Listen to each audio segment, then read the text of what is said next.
What did we learn from the New York Giants blue-white scrimmage? I'm going to give you my takeaways coming up next on the LockedOn Giants podcast. You are Locked On Giants, your daily New York Giants podcast. Part of the Locked On Podcast Network, your team every day.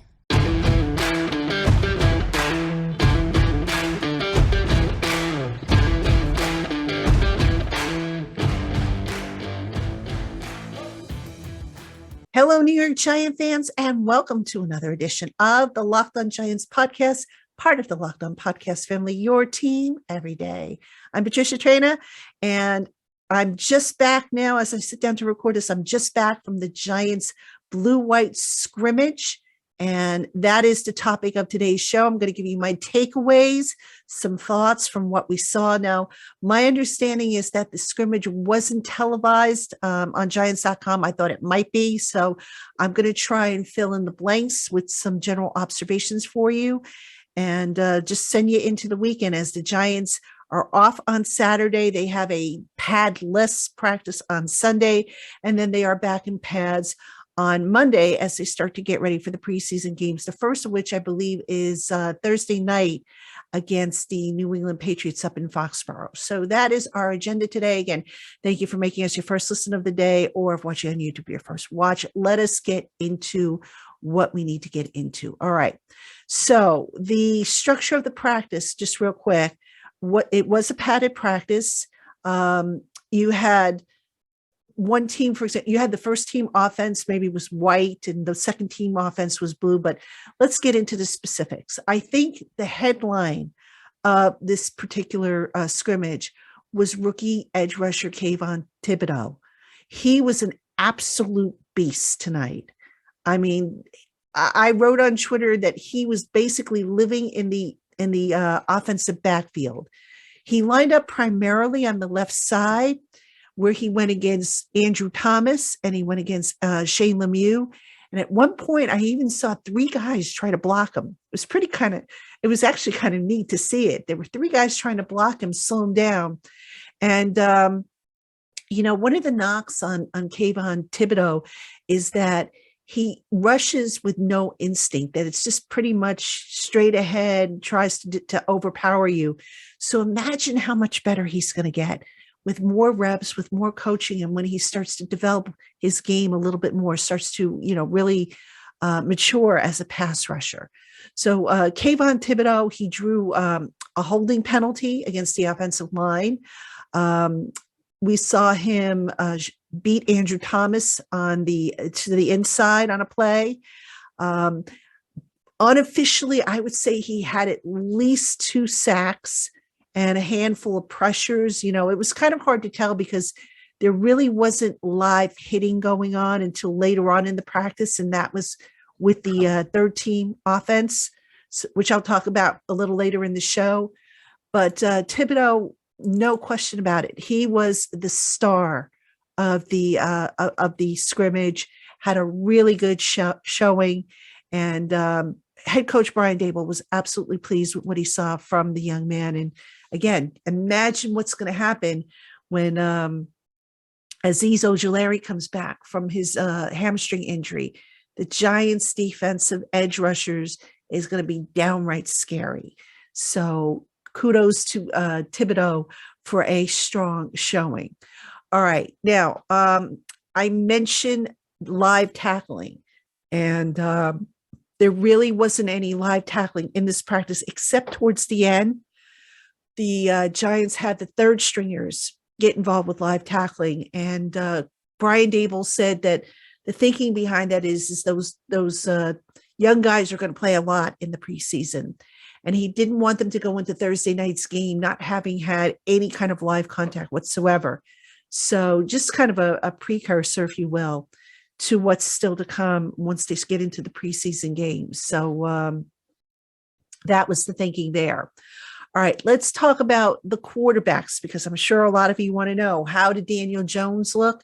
How did the quarterbacks look? I asked Brian Daboll about the decision-making. He said pretty much it was good, that they're making progress. But see, here's the thing.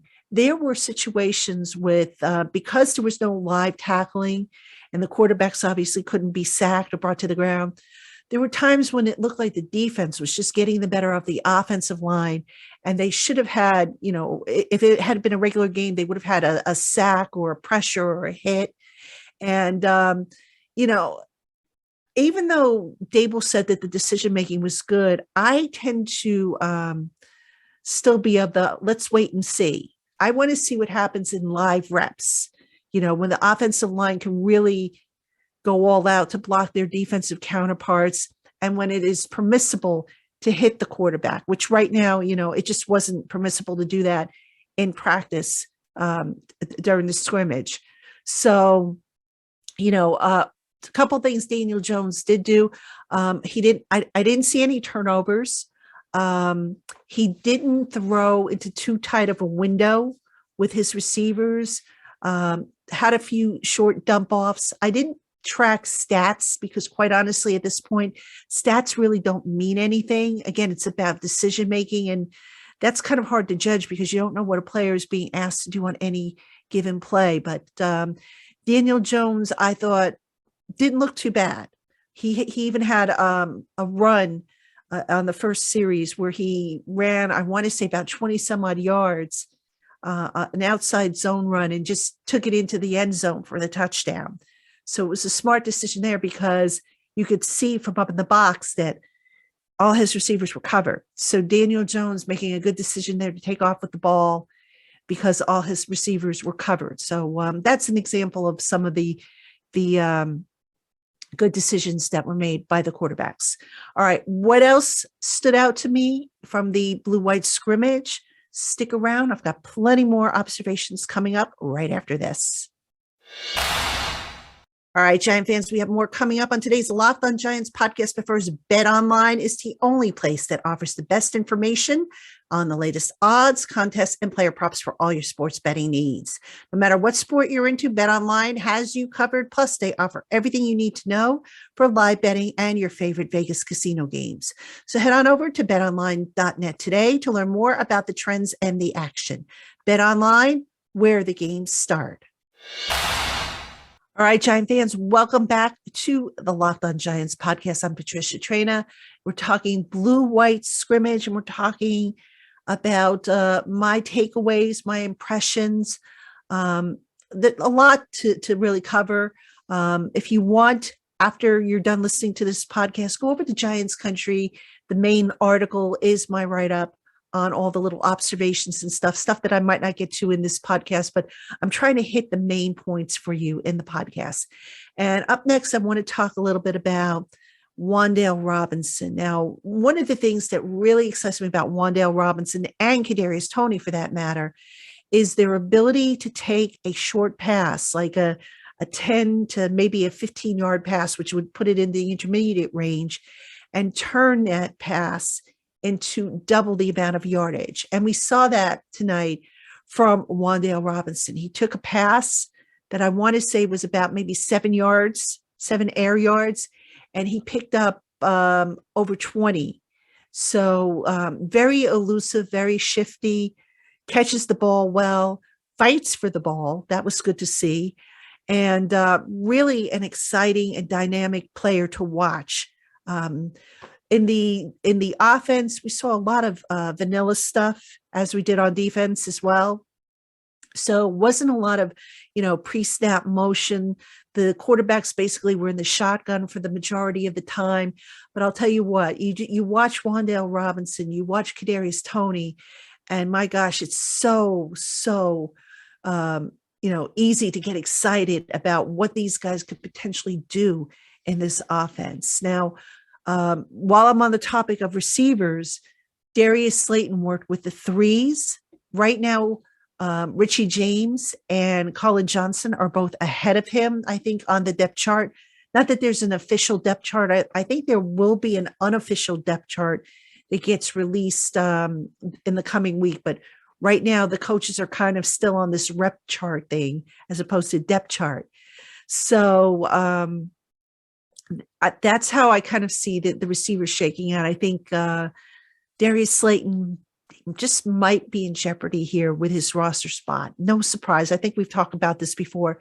David Sills and Robert Foster, by the way, did not practice for the scrimmage. Both of them are dealing with injuries. Sills had a wrap on his leg, and Robert Foster had gotten dinged the other day in practice. It was actually a play that happened right in front of me where he took what looked like a blow to the side of his head, and then he got up kind of wobbly and had to be carted off. So the Giants never said what he's dealing with, but I wouldn't be surprised if he's been dealing with a concussion based on, what I saw in the practice. All right, let's talk offensive line, shall we? Because I think a lot of people want to know about the offensive line. And that was one of the things I know I wanted to watch when I wrote my article about things I want to see in the scrimmage game. And simply put, folks, that unit still has some work to do. All right, but first, let me just quick mention Marcus McKeithen, the 5th round rookie draft pick, suffered a right leg injury. I don't know if it was a knee or an ankle or a broken bone. Head coach Brian Dable did not have an update for us as of after the game, so we'll have to wait and see what the status is with him. But McKeithen had to be carted off with his leg elevated on the cart. So it could be something that potentially is going to cost him some time, if not the season. And I'll tell you what, on the offensive line, that's the last position, or the last unit rather, where they needed to have an injury, because quite honestly, they just lost Matt Gono, who is reportedly dealing with a career-ending neck injury. They signed this new guy, Will Holden, who actually was out there practicing. It was kind of interesting. He was out there practicing, even though he just signed the same day as the scrimmage. And they also had a guy by Gary McGinn, who worked at center. And speaking of center, yes, ladies and gentlemen, the backup center spot continues to be an adventure. So John Feliciano started at center. He was then relieved by Jameel Douglas on the first team. And by the way, I don't know what's up with Feliciano. I mean, we were told by the Giants that last week when he had to miss some days of practice that it was heat related. And he's still, kind of working his way back into, I guess, playing shape. Makes me wonder if there was something else going on there. I have no proof of anything, but usually if something's heat related, you get an IV, you get fluids in you, and you get some rest, and you should be good to go within a day or two. And so I was kind of surprised to see that, but I guess, the Giants are kind of rotating guys in.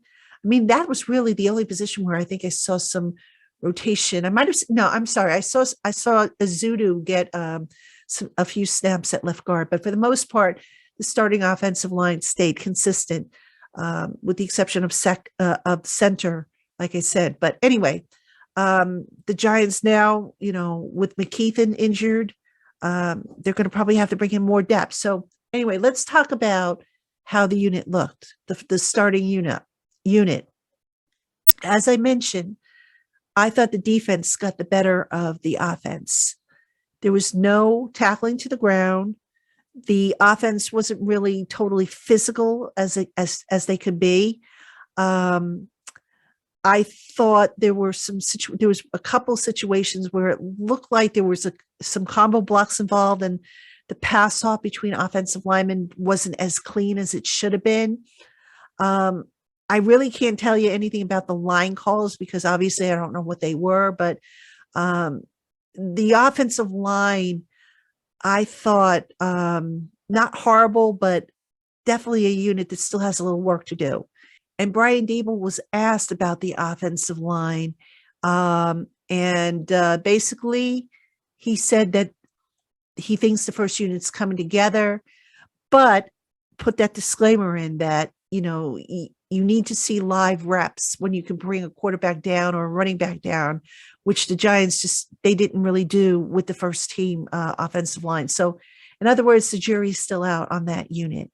Dable did say they still have a long ways to go, but he feels they're moving in the right direction.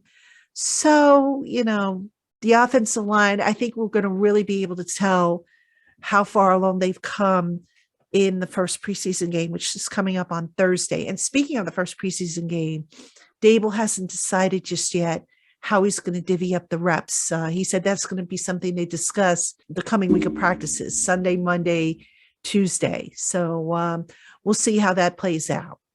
All right, I have a few more thoughts on the blue-white scrimmage coming up right after this.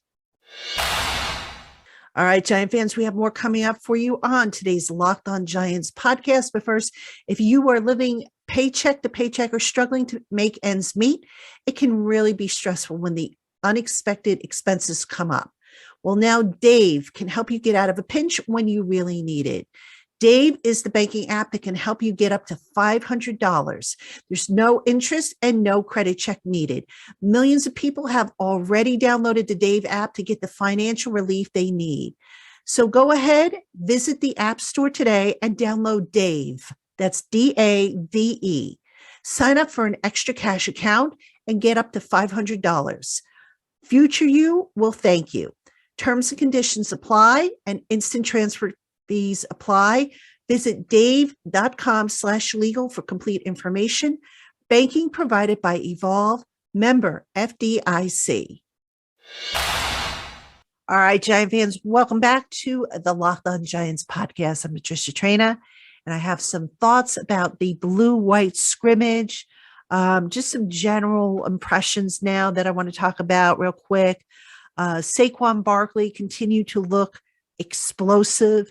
A couple times he got out into space and did well. And you know what? He even had an opportunity to pass protect. And again, even though it wasn't live reps, he at least took the right angle and squared up on his man. So that was certainly encouraging. And that's interesting because Barkley during the week was working with assistant coach Laura Young on pass protection when the rest of the team was going through special teams drills. So I thought that was really good to see Saquon Barkley square up and take the right angle. Yusuf Corker, the undrafted free agent safety, had an interception off of a pass that was it was tipped by Darren Evans. And I thought that was pretty good. Jared Wilson had a fumble recovery. So some of these young guys really stepped up and had big plays. Joshua Corbin, I thought, who was part of the group that was involved in live tackling. I thought he really ran hard. He was physical. He also actually had an opportunity to serve as a returner. So I thought that was kind of interesting because Corbin is competing with Sandro Platzschumer, who also was a kickoff returner in this scrimmage, and Gary Brightwell. And I just have a feeling that Corbin's going to edge both those guys out. I could see that happening. I mean, I thought Platzschumer as a returner had a little bit of hesitation in his game. So I wasn't really wowed by that, but Corbin, I think, was the one young running back that really, to me, stood out and impressed me the most. What else can I tell you? I think I touched upon injuries before. Ricky Seals-Jones has now missed 6 practices. We don't know what his ailment is, but I'll tell you what, it's opened up opportunities for Chris Myarick, Austin Allen, and Andre Miller, and they've all made plays. So really, if you figure the Giants are going to keep 3 tight ends, Daniel Bellinger being one, Jordan Akins, who's kind of been quiet. I don't think I've seen a whole lot from him. So I guess by default, you might think that he's going to make it, but not a guarantee. But really, the tight end competition is heating up really nicely, I think. And I'm going to be curious to see how that plays out. Graham Gano had a 30-yard field goal conversion. No surprise there. Gano, usually Mr. Automatic. I thought Richie James had a good practice. Richie James actually came up with a touchdown. Julian Love had a good practice, came close to making a sack. And he also had a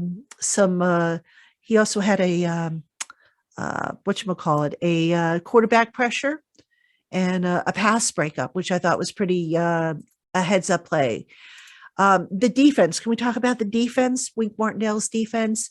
Again, very vanilla, to be honest with you, but you could see that he's going to bring a lot of heat. Wink Martindale, variety of blitzes he brings on defense. We saw guys blitzing, cornerbacks blitzing. We saw safeties coming through gaps. I mean, just a whole different bunch of varieties. Not so much, we didn't see a lot of twists and stunts, but I think, again, some of the fancier stuff we will see once we get into the regular season. I think the coaches are holding all that back, obviously, because they don't want anybody to, pick up on what they've been doing. So that's still to come. Overall, folks, the, Brian Dable said he was pleased with the effort. Not a finished product. The team is not a finished product by any stretch of the imagination. Still some work to do. They've got 3 preseason games. That's going to tell us a lot more about this team and where it's at with regards to the different position groups. So really, folks, as we start to get into the preseason games, which will be televised, we'll be able to get a little deeper into the various position units and what looks good and what doesn't. But overall, Fan Fest, always a fun night for the fans. There was about, the lower bowl was pretty well occupied, I thought. And, a fun event, in the stadium. And now it's on to a couple more practices, and then we start the preseason games. So what will they bring? Well, keep it here on the LockedOn Giants podcast, and we will bring you everything you need to know about the upcoming practices. Again, Sunday, the players are back on the field. It'll be a padless practice if you're planning to go. Monday is a padded practice, and I believe Tuesday is going to be padless. And then Wednesday, they're off because they've got to go up to New England. And then Thursday, I believe, is the game. So plenty of football still to come.